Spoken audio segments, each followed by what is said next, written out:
હું અહીંયા બીજે જ દિવસે સવારે 8 વાગ્યાનો અહીંયા આ સ્થળે હું નહોતો આવ્યો, એટલી વાત તમારી સાચી છે. રૂપાલા સાહેબ નો જ આવે ને, રૂપાલા સાહેબ હવે પૂરું થઈ ગયું. સમજાણું? રૂપાલા સાહેબ એક જ વસ્તુ હતું કે મારી મીટિંગમાં આવો. આજે અમારો સમાજ એને ફૂલ સપોર્ટમાં હતો. આજે એક પણ અધિકારી કોઈ આવી નથી બેઠો. એટલો સમાજ અહીંયા ગમે બધા 3 દિવસ અગાઉ રાજકોટની અંદર એક ગોઝારી ઘટના બને છે. ત્યારબાદ 27 લોકો જીવતા ભૂંજાઈ જાય છે. ત્યારે તેમનો લોકસભાનો ઉમેદવાર પરસોત્તમ રૂપાલા ક્યાં હોય છે? લોકો તેને શોધી રહ્યા છે, પરંતુ તે મળતો નથી. કેમ કે તે તો ટ્વિટર ઉપર પોસ્ટ લખે છે. ટ્વિટર ઉપર પોસ્ટ લખી અને લોકોની સાંત્વના આપે છે. પરંતુ લોકોને સાંત્વના આપવા માટે તેમને ગ્રાઉન્ડ ઉપર આવવું પડે, તેમને લોકોના આંસુ જોવા પડે. પરંતુ તે શું કરે છે? તે ક્યાં હોય છે? ખબર નથી પડતી. ત્યારે લોકોની અંદર આક્રોશ ફાટી નીકળે તે સ્વાભાવિક છે. ત્યારે માધ્યમોની અંદર તેમની ટીકા અને લોકોની અંદર તેમના વિરુદ્ધનો આક્રોશ જોઈને પરસોત્તમ રૂપાલા આજે લોકોને મળવા જાય છે. પરંતુ હવે શું કામ? 3 દિવસ થઈ ગયા છે. લોકોએ સ્વજનો ગુમાવ્યા છે. કેટલાક લોકો તો હજી પોતાના સ્વજનોની ભાળ માટે લાઈનોમાં લાગેલા છે. ત્યારે પરસોત્તમ રૂપાલા હવે જાય છે અને લોકોને સાંત્વના આપે છે અને કહે છે, માધ્યમો સમય સ્વીકારે છે. હા, હું ઘટના સ્થળ પર નથી ગયો, પરંતુ હું તે દિવસથી કોર્ડિનેશનમાં છું. શું છે સમગ્ર વિગત? વાત કરીએ આ વિડીયો. વૈષ્ણવજન તો તેને કહીએ જે પીડ પરાઈ જાનાને રે. નમસ્કાર, નવજીવન ન્યૂઝમાં આપનું સ્વાગત છે. હું છું આપની સાથે ભાર્ગવ મકવાણા. 25 તારીખની સાંજે રાજકોટના ટીઆરપી મોલમાં આગ લાગે છે અને એક દુર્ઘટના સર્જાય છે. એ દુર્ઘટના કેવી અને હત્યાકાંડ કેવું કે કોઈ ઓર ઘટના કેવી, પરંતુ જે થયું તે 27 જેટલા લોકોએ પોતાનો જીવ ગુમાવ્યો અને તેમના સ્વજનો અત્યારે પણ તેમની ભાળ માટે વલખા મારી રહ્યા છે. તેમના આંખોના આંસુ સુકાઈ ગયા છે, પરંતુ નેતાઓને તો શું, પોતાની રાજનીતિ કરવી હોય છે. પરસોત્તમ રૂપાલા જ્યારે ચૂંટણી નથી થઈ, ચૂંટણીનો પ્રચાર ચાલતો હતો, ત્યારે લોકોની વચ્ચે જઈને જાહેર સભાઓ સંબોધતા હતા. લોકોને કહેતા હતા કે હું તમારો છું, તમે મારા છો. ટ્વિટર ઉપર ટ્વીટ કરતા હતા. ટ્વિટર ઉપર ટ્વીટ કરી અને તેમણે પિન કરેલી પોસ્ટની વાત કરીએ તો તેમાં તેઓ લખે છે કે રાજકોટ કે લોગ મેરે અપને હે. રાજકોટના લોગ જો તમારા પોતાના હોય તો 3 દિવસ સુધી તમે ક્યાં હતા પરસોત્તમભાઈ? 3 દિવસ થઈ ગયા છે. લોકો પોતાના સ્વજનોની ભાળ માટે વલખા મારી રહ્યા છે, ત્યારે તમે ક્યાં હતા? 3 દિવસ પછી તમે જાગો છો અને મીડિયા સામે આવો છો અને કહો છો હું તો 3 દિવસથી સતત મહેનત કરું છું, રાત દિવસ એક કરી અને કોર્ડિનેશન કરું છું. કહેવાનું કોર્ડિનેશન કરો છો, ટ્વીટ કરવાનું.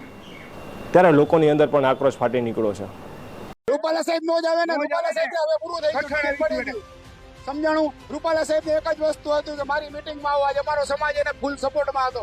આજે એક પણ અધિકારી કોઈ આવી નથી બેઠો. એટલો સમાજ અહીંયા ગમે બધા ટોટલી બધા સમાજ અહીંયા હાજર છે. કોઈ આવી નથી બેઠો કે ભાઈ તમને લોકોને શું થયું. 10 મિનિટ આટો મારીને આવીને હોયો જઈએ. આ કોઈ નાનો સૂનો નથી. આજ 50, 70 ના જીવ ગુમાવ્યા છો. આજ તમે એમ કહો કે સ્ત્રી ભ્રૂણ હત્યા અટકાવો. 3 મહિનાનું બાળક પેટમાં હોય એને તમે હત્યા કહો છો. અને આટલો બધો કાંડ થઈ ગયો અને તમે શું ગણો? રમત ગણો હો? ત્યારે હવે 3 દિવસ પછી પરસોત્તમભાઈ આવે છે સામે અને મીડિયા સામે કબૂલ કરે છે કે હું ઘટના સ્થળ પર નહોતો ગયો, પરંતુ હું કોર્ડિનેશન કરતો હતો. પરસોત્તમભાઈ શું કહે છે સાંભળો. આજે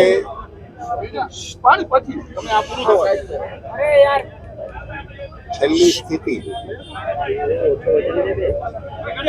બોડીના ડીએનએ કેટલા આવ્યા છે, કેટલા બાકી છે, કેટલો સમય લાગે એવું છે અને એમની શું સ્થિતિ છે, એનો સ્ટોક લેવાના આશયથી અમે અહીંયા આવ્યા હતા.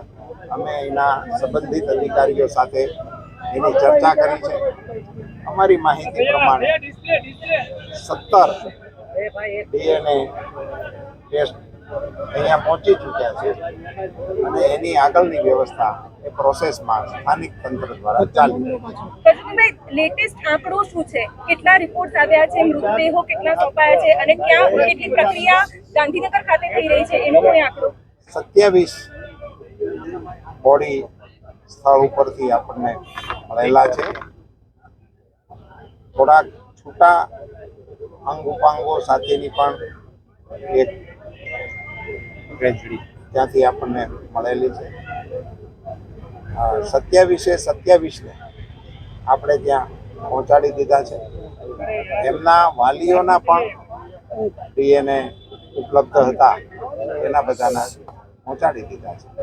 એ પૈકી 17નું મેચિંગ પણ થઈ ગયું.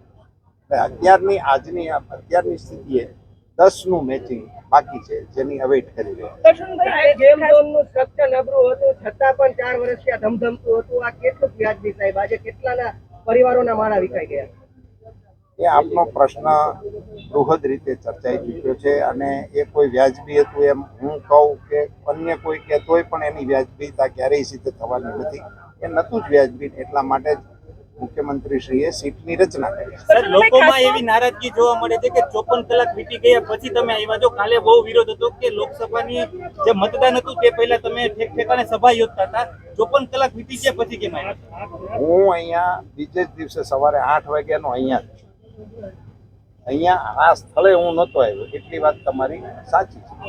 એનું કારણ પણ આ બધી પ્રવૃત્તિ કરવાથી હું એવું માનું છું, મારો પોતાનો એવો મત છે કે જે પ્રક્રિયાઓ ચાલી રહી છે એને થોડું ઘણું વ્યવધાન થાય છે ટેકો થવાને કારણે. હું અહીંયા જ હતો, હું તંત્ર સાથે સંકળાયેલો હતો, તંત્ર સાથે કોર્ડિનેટ કરતો હતો. અહીંયા આવનારાની સાથે પણ હું પ્રત્યક્ષ જોડાણેલો હતો અને એમની સાથે બધાની સાથે સંપર્ક કરીને એનું કોર્ડિનેશન સારી રીતે ચાલે એ હું પહેલે દિવસે અહીંયા હું સીએમ સાહેબને રૂબરૂ હું જ મળ્યો હતો અને આપના લોકોએ મારી બાઇટ પણ લીધી એમ્સમાં. સર, સાહેબ જેવું પરસોત્તમભાઈ કહે છે, હું તો કોર્ડિનેશન કરતો હતો. હા, તમે કોર્ડિનેશન કરતા હશો, પણ એ કોર્ડિનેશનની કોને ખબર છે તમે કહેવાનું કોર્ડિનેશન કરતા હતા? લોકો તો વલખા મારે છે. લોકોને સાર સંભાળ લેવા માટે તમે નથી આવતા, લોકોનું દુઃખ બાંટવા માટે તમે નથી આવતા. સમજાણું, તમે લોકોનું દુઃખ ના બાંટી શકો, પરંતુ તેમને સાંભળી તો શકો, તેમની આંખોના આંસુ તો જોઈ શકો. તે પોતાના સ્વજનોની ભાળ માટે વલખા મારી રહ્યા છે, તેમને જોવા તો આવો. તમે એક લોકસભાના ઉમેદવાર છો, લોકોએ તમને મત આપ્યા છે અને શાયદ તમે જીતી પણ જશો. અને જીતો તો લોકો શું કરશે? શાયદ લોકો અત્યારે વિચારતા હશે, જેમણે તમને મત આપ્યો, કે અમે ખોટા વ્યક્તિને મત આપ્યો છે. કેમ કે વિપક્ષના નેતાઓ તો આવી જાય છે, વિપક્ષના નેતાઓ તે દિવસે ઘટના સ્થળે રાતે પહોંચી જાય છે. પરંતુ પરસોત્તમ રૂપાલા શું કરે છે? સત્તા પક્ષના ઉમેદવાર છે, શું કરે છે?